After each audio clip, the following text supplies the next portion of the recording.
Is it going? Mm-hmm. Okay, excellent. I'm Ray, and I'm just freelancing. This is going to appear on YouTube.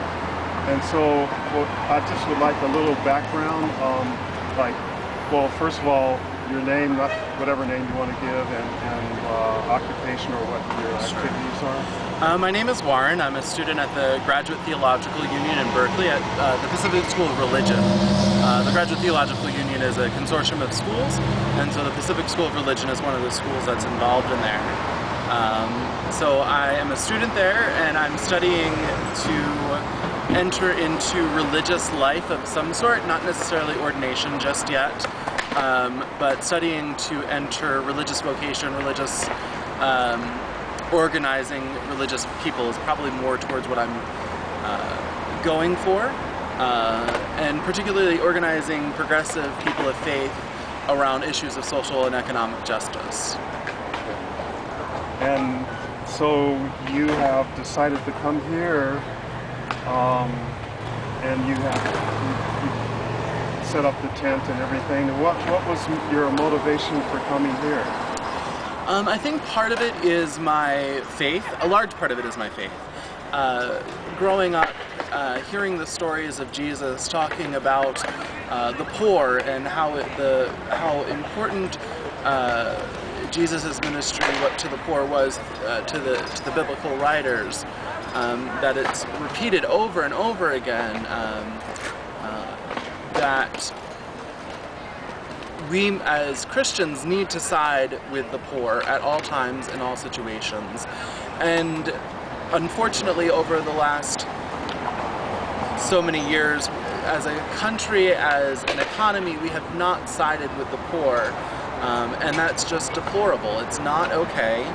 And in the last 30 some odd days since the Occupy Wall Street movement started, there's been a great anger that has come from the grassroots that has said we're not going to stand for the economic injustice any longer. And this movement has been largely secular, but as a person of faith, I bring my faith to the conversation that says that this is an injustice and God is not okay with it. That this is not okay for a nation that is majority Christians to not take care of the poor, to not take care of the homeless, to not take care of the widow, to not take care of its children. It's not okay. And so now you're here. So what is it that you guys do while you're here? That, how do you interface with what's going on here? Sure. This is an interfaith chapel, so it's available to any person of faith that wants to express their faith in any way that they feel fit. It's also a place for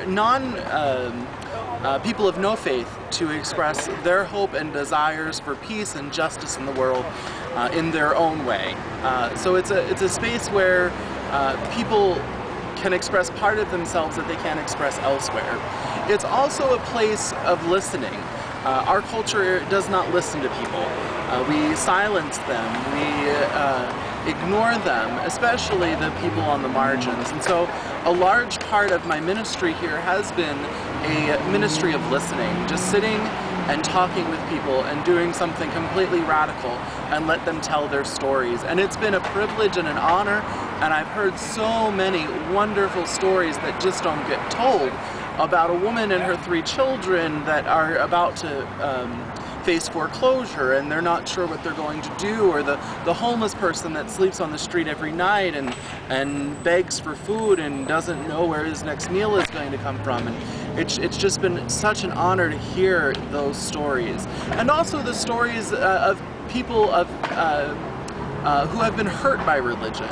I think that's important to recognize as well, that particularly in this country, Christianity has killed people, has wounded them, and so people don't have a place to express that hurt, and so that has been part of my ministry here as well, is not trying to say that whoever hurt them was wrong, but to listen to their story and help them heal a little bit more through listening.